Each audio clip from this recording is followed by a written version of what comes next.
It's a Tuesday, at least in my world. What day is it for you over there? Well, hello and welcome to Go with the Flow. It's Vanetta Lopez, your daily company. All right. So today is a very, I wouldn't say bittersweet. It's a nice day. It's Public Radio Broadcasting Day. Yay! So public radio broadcasting. So it's different from podcasts like this one. So I raise a glass to my former colleagues on this day. Yeah, water. Okay. Wait, cheers. Nyang. All right, so I used to be a DJ. I was doing it for like 30 years and I loved it. People always ask me, which do you prefer, acting or radio DJing? And I'm like, I really cannot say. I never refuse to answer because they're both different, although they're both absolutely entertaining. But it's like I get so much more out of each one. I get a lot out of each profession. So anyway, radio to me has always been something I love, but I never thought I would make it a huge career. But it's the most biggest part of my life, right? And you think about it, radio has been such an intimate medium, right? Because it's a theater of the mind. Whatever we say, you imagine. For example, a dinosaur wearing diapers walking down Orchard Road. See? See? So the voice, the accompaniment, I think the live aspect of it as well is good. And also in emergencies, please tune into your public radio, right? So they're very important as well. I mean, as a DJ, right, you're just talking to an individual who only hears you. Unless you're in the car with very noisy kids, lah, but they only hear you. You're talking to just one person. And that's always been like having a conversation with somebody, which is something like this now, just that it's not live, right? But I'm here for you. I'm here. Careful. Don't turn left. That's the wrong turn. See? Traffic. Smooth. Where you can't see. And maybe where you are. Anyway, Public Radio Broadcasting Day. I do love the medium. And I remember my very first day. Oh my God. This is when radio was SBC. Excuse my sniffing. My nose suddenly is weird. Okay, so it was SBC Caldecott Hill, and I was rushing in, and I'm terrible, and I apologize to everybody that was late for an appointment. I'm terrible, but I'm trying my best. I'm a lot better now. And I was late for my first shift. Yeah, I was a part timer, right? And I wasn't driving then, so I had to take a bus and run all the way into Caldecott Hill, change your pass, or maybe I had my pass by then, run into the building, get down into the basement, find the studio, get in there, and catch your breath before you go on air. And I went on air for the first time on national radio with SBC, because I've been on it before, like this. And welcome, perfect, 97. I swear, that was my first talk set. And Dahlia Z and Lance Alexander were there. And I remember them staring at me from the doorway going, oh my God, she's so unprofessional. Who does she think she is, coming in so late? What is this? What a dumb young boo. I think that's what they were saying. I gotta go ask them one day. Dahlia, Lance, do you remember that day? Probably not. It's very insignificant. I was just a nobody. But it was such an embarrassing moment. Oh my God. And then my very, very first, radio. My very first radio stint was with Heart 91.3, back when they were the SLF building.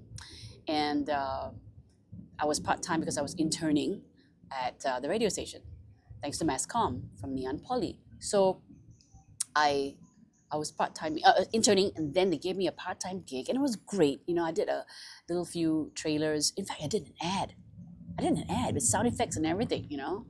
I was pretty proud of myself. That was fun.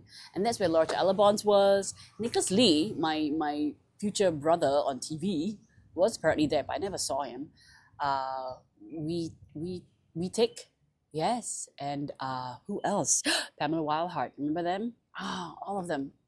Wonderful. So it was such an eye-opening, fun experience. And actually being on radio, what a trip, right? So we'll always love it. So Public Radio Broadcasting Day, turn on your favorite radio station and say, hello, it's your day. Oh my gosh, congrats. Have some cake. Today is also National Sticker Day. In which nation? I don't know. I don't care. I'm going to celebrate it because I like stickers. Now, I always have stickers, but I've never known what to do with them. People stick things on their computers all the time, but yeah, stickers are cute. Look at this one. I've got is this acid-free stickers, and these are like crowns, pink, blue, wonderful little thingies. This one is from Santa because Christmas was just over, so Santa Claus. Oh, put it on a present, especially if you're using like brown paper or small packages. Yeah, and then you've got stickers like this one. I don't know what zero. You can put like on your you are 0 years old. Congrats. And then this one is rhinestone stickers. Okay, I used them this year on Christmas presents because I learned how to make a present look like a handbag. Yeah, and then I put a little rhinestone thingy to look like the clasp of the handbag. So maybe I'll try and put up a picture of it up here. But yeah, stickers. So why are we celebrating stickers? Because they're fun. People like it. Okay, European merchants in the 1880s were some of the first people to stick Hello Kitty. No, to stick labels to their products. They want to promote their goods and wares to passers-by. So they would use gum paste, not saliva, gum paste to get the labels to adhere and stick. So the name became stickers.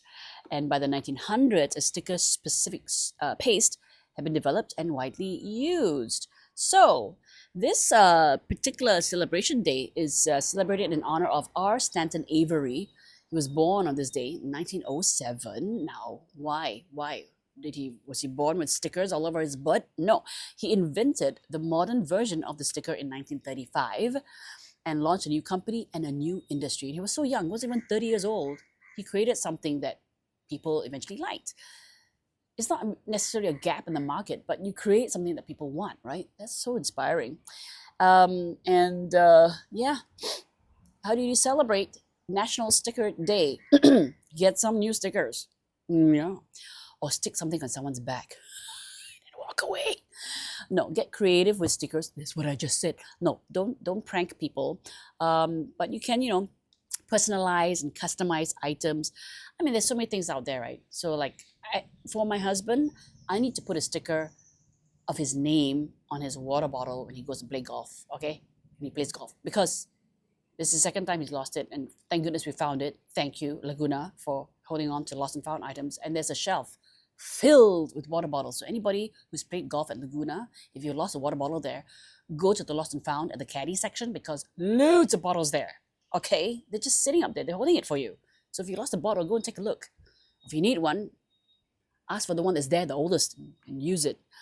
Upcycle, recycle. Okay, so you can add stickers to your laptop, computer, blah blah blah. What about smartphone case, video game console? Yes, your travel coffee mug, your Stanley's. Your Stanley's already so decorated, right? Your case for musical instruments or your car windows. Well, be careful with that. Your bike helmets, planners, much more. Your scrapbooks. Scrapbooking is so hot. Everyone's doing it. You know what we recently used stickers for? It was a small little sticker. We put it in our mahjong cup holder for chips. Yeah. So we got all the same 4 disposable bowls, and then we put a sticker and say, "Whose is this?" You can use stickers for glasses because certain wine glasses don't have stems anymore, so you can't put a little ring around the stem. Put a sticker on your glass when you're hosting a party at home, right? Put a sticker on the champagne glass oh, that's an idea. You heard it from me. I only want 10, 20%, 20%. I don't care. Okay, 10%. Yeah, I shall do that next time. I'm gonna put these rhinestone ones on the glass. No, you gotta have different ones, right? Okay, so I'm gonna have, let's say, different Santa Clauses or whatever. This would have been good for Christmas. Okay, different stickers for different glasses. Duh. Okay, so that's National Sticker Day. What else do we celebrate today? Ruff. Oh, it's Poetry at Work Day. Yes, woof. Stop it. Shush. When dogs bark, they are saying something. I wish I had a dog translator. If there's one wish one kind of power I could have, is to speak to animals. I want to be Dr. Doolittle. And they are having conversations. It's like babies when they cry. Rah! And another one starts. Rah! They're having a conversation, I bet. It's like, my diaper is full. Yeah, mine too. Right? How long has it been since they changed? I don't know, man. What's up with your parent? Same for dogs. There's someone here. There's someone here. There's someone here. Yeah, there is. Yeah, there is someone here. Okay, they're gone. I think that's what they're saying. So poetry at work day. Okay. I wrote two pieces of poetry. One for the teacher and one for the nurse. So this is the one for a teacher. Okay. And joking aside, it's I think these are two very difficult jobs, and so I just want to honor them. I'll probably do it again on Teachers' Day and on Nurses' Day. But poetry at work day. I celebrate it my way by giving them a bit of poetry. Okay. This is for the teacher. Every day a ruckus ensues, but the flurry of voices offers no blues. It's numbers and flowers, letters and vowels, stubbed toes, little boo-boos, happy paintings, and gleeful yahoos. I write with chalk, I dust the board. I pray I'll be patient, oh, help me, oh Lord. I'm a coach and sometimes a preacher, but I wouldn't exchange this for anything because I'm a teacher. How was that? And then one for the nurses. Yeah. So here we go. This is, I guess, for people who are in pain. Sometimes when you look at the nurse, they are an absolute angels. Here we go. For nurses. In the dark of night, when all seems lost, an angel appears to melt the frost. A kind smile, a gentle touch, a moment of reprieve. It doesn't take much. For the thirst, the pain, the loneliness is abated. When she brings you relief, for so long you waited. Come storm, fury, or hopelessness in pain, the nurse is your warrior and protector, and your fight is not in vain. There you go. For the teacher and for the nurses, all genders. I think, honestly, teachers need a lot more training and help and encouragement, and also probably about money. I mean, the fact that you are handling so many kids every day, it's a calling. It seriously is, right? So I gotta ask Jillian. She's a teacher as well, and I want to know whether being a teacher is like also being a DJ, in the sense that when you are with the kids, right? And for me as a DJ, if I am depressed or tired or whatever, does the job make you smile? Does the job make you go, gosh, I feel better, Because that's what DJing did for me. And when I was down, after a while I stopped, and I just, funny enough, psychologically, it helps you get cheered up. I mean, obviously kids can be very difficult to handle, but is it something which you then go, oh, the kids brought a smile to my face and I feel a lot better, I think maybe that's it. I don't know. If you're a teacher, let me know. And same for nurses. I think when nurses have to have a poster up there saying, do not abuse a nurse, it's a reminder for everybody. They're trying to do their best job, right? And they've got a lot of things to handle. So I think you can actually get people who are just very emotionally charged at a hospital, and so they take it out on nurses. So try to remember, everybody's doing their best. Yeah.